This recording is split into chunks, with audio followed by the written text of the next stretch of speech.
मुझे पतिव्रता धर्म का पालन भी तो करना है, अतः शादी के बाद तुमसे मिलना ठीक नहीं होगा। सुचेता के चेहरे पर आंसू भी थे और मुस्कुराहट भी।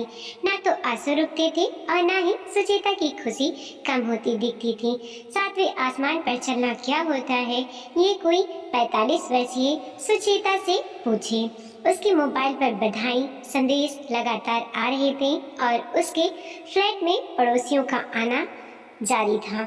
यह बात अलग थी कि उन बहुत से पड़ोसियों को सुचेता पहली बार देख रही थी। सुचेता अपनी पूरी कोशिश कर रही थी कि कोई भी आने वाला बिना मुंह मीठा किए उसके घर से ना जा पाए, क्योंकि सुचेता के पापा कहा करते थे कि जब घर में कुछ शुभ हो तो हर आने वाले का मुंह मीठा जरूर कराना चाहिए।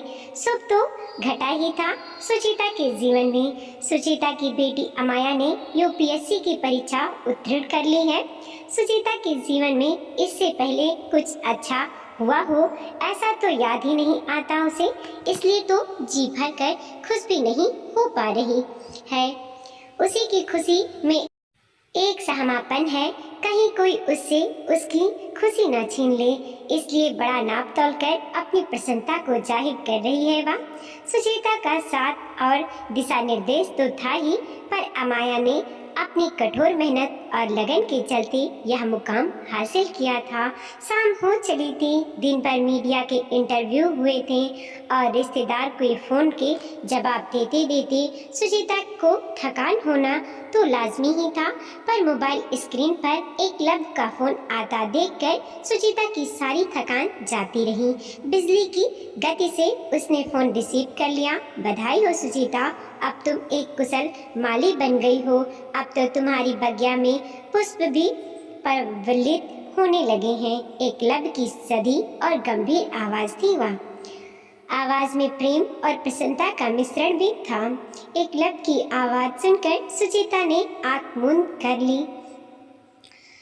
कुछ बोल न सकी, उसके हाथ थर थर कांप रहे थे।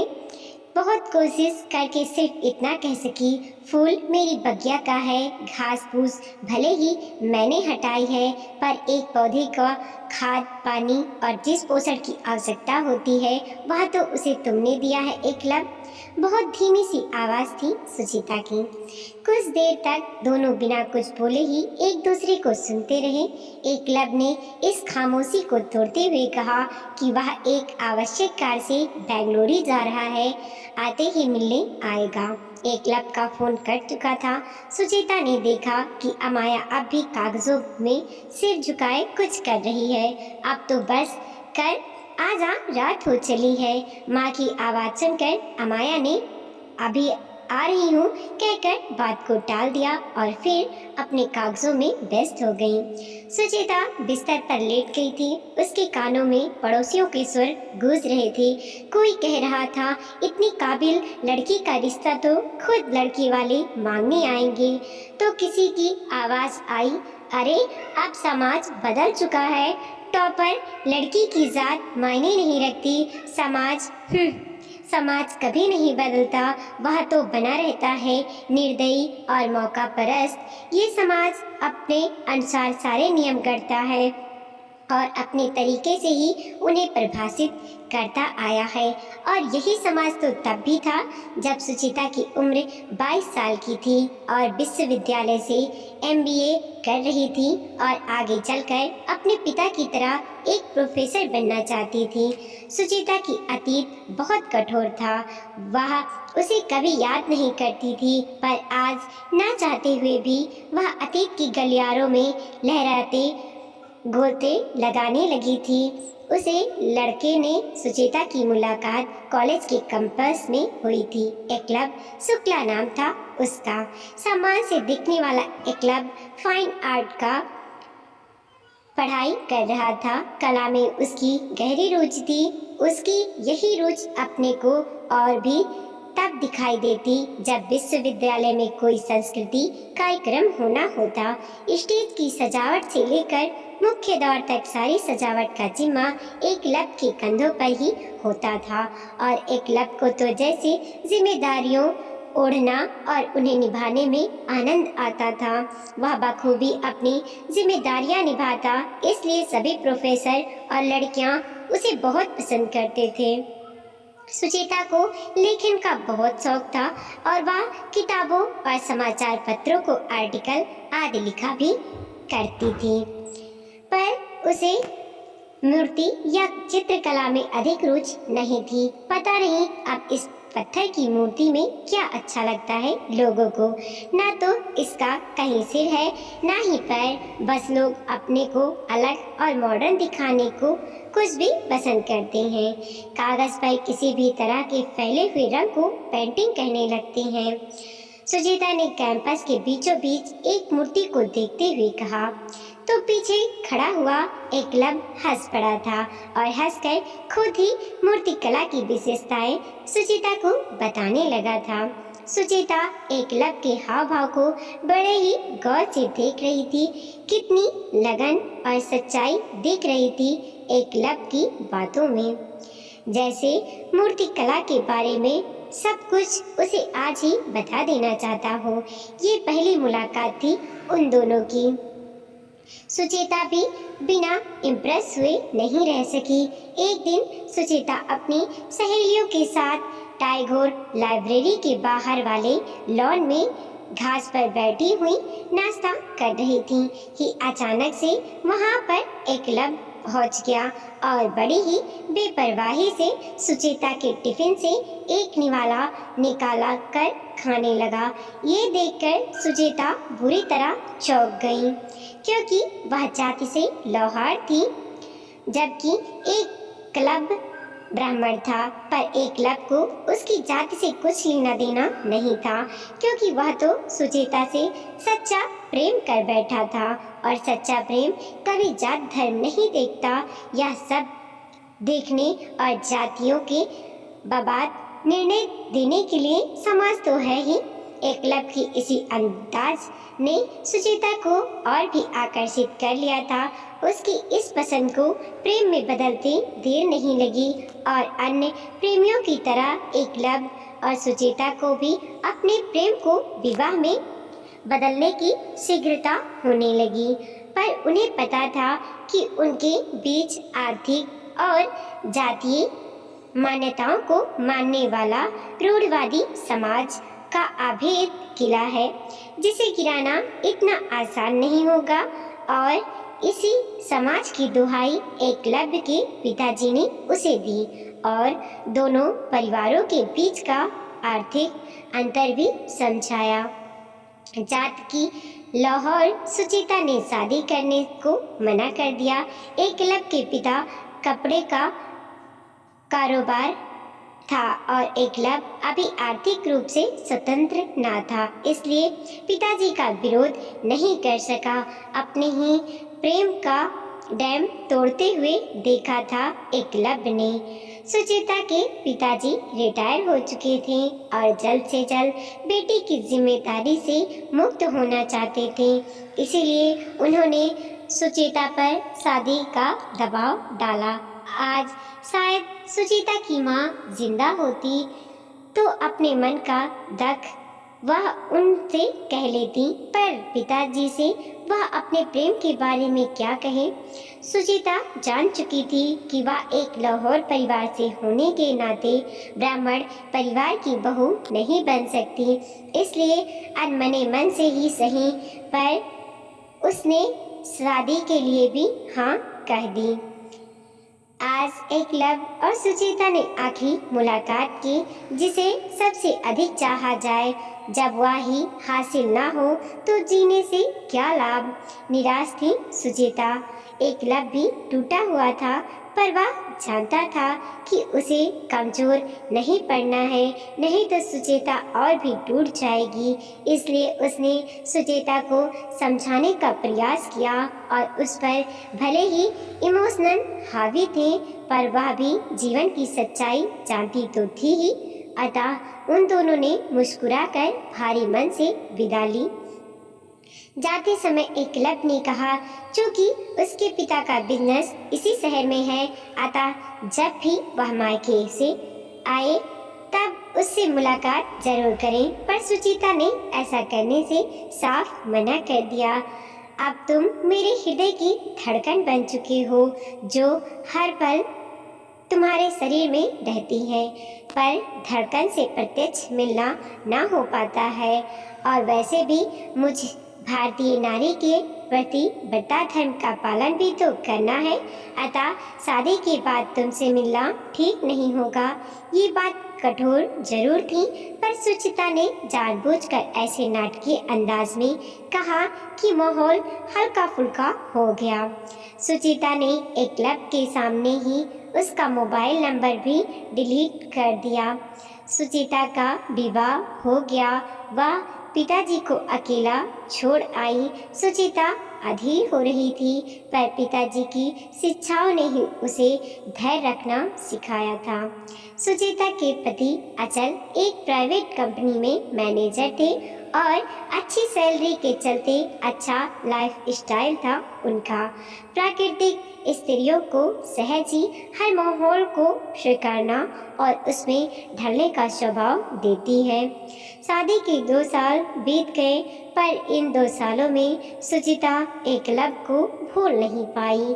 भला धड़कन को हृदय से निकाल देने पर जो भी बचेगा वह तो मृत्यु ही होगा ना।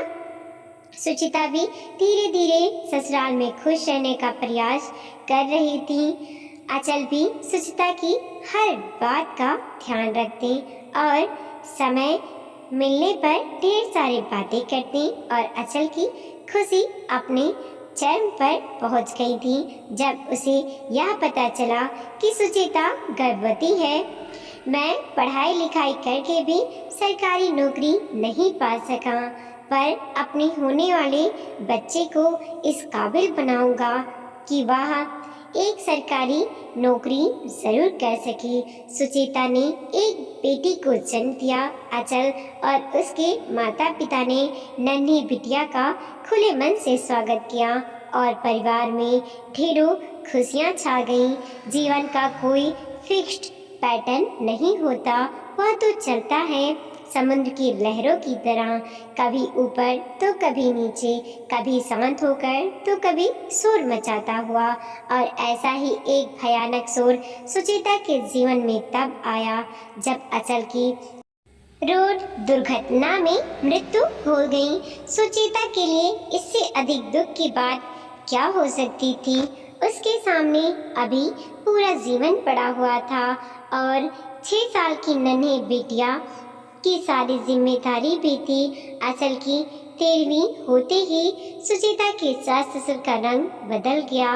वो सास ससुर जो अचल के जीवित रहते कितना ध्यान रखते थे सुचिता का, वो उससे के जाते ही कठोर और निर्मम व्यवहार करने लगे और अचल की मौत का जिम्मेदार सुचेता और उसकी बेटी को बताने लगे। सुचेता ने जली कटी बातों को सुना और सहा भी, पर अब सास ससुर का जुल्म और बढ़ चला था, क्योंकि ताने सिर्फ सुचेता को ही नहीं बल्कि उसकी बेटी को भी दिया जा रहे थे और बेटी पर कोई भी आरोप सहन नहीं हुआ।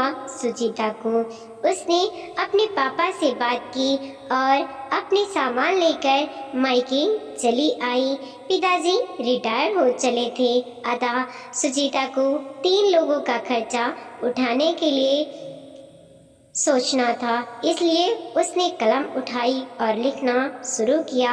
आर्टिकल्स, कहानियाँ प्रकाशित भी हुए, पर जितना पेमेंट मिला उतना इस महंगाई के दौर में बहुत कम साबित हुआ। और फिर बेटी के पालन पोषण का बोझ, अतः सुचेता का एक कोचिंग सेंटर में जाकर पढ़ाने लगी। जब वहाँ से समय मिलता तो घर छा जाकर ट्यूशन भी देती। बेटी अमाया का स्कूल में दाखिला का समय आ गया था। उसका अच्छे स्कूल में दाखिला और उसके पालन पोषण की जिम्मेदारी बखूबी निभाई जा रही थी सुचिता। अब सुचिता के जीवन में भयंकर लहर तो ना थी, पर उनमें एक खामोशी थी, पर एक अज्ञात भय हमेशा बना रहता था और इस भय के साथ ही तो अब सुचिता को जीना था। वह भय एक दिन जीवन रूप में फिर से सुचिता के सामने आ खड़ा होगा। यह उसने नहीं सोचा था। वह कोई और नहीं बल्कि एकलव्य ही था, जो सुचिता की सूनी मांग देखकर चकित रह गया था। बहुत कुछ कहना चाहा पर कह ना सका। सुचिता का मन भी एकलव्य को देखकर पूरी तरह से भीग गया था। मॉल में कितनी गमागमाही थी, पर वो दोनों भीड़ में भी एक दूसरे से मौन संवाद कर रहे थे। और एकलव्य कब, कैसे, क्यों जैसे सवाल अपने आप ही किए जा रहा था।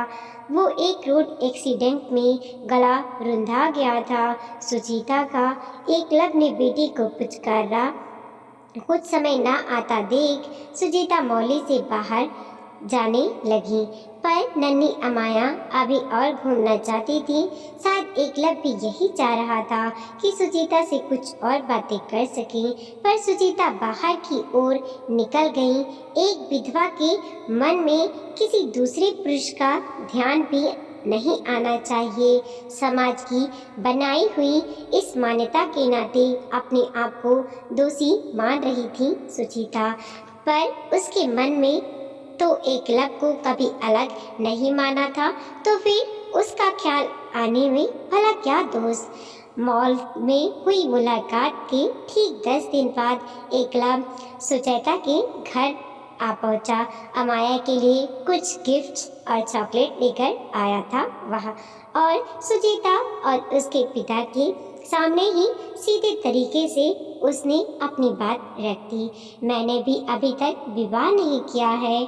अगर तुम चाहो तो मैं तुम्हारे साथ बाकी का जीवन जीने को तैयार हूँ।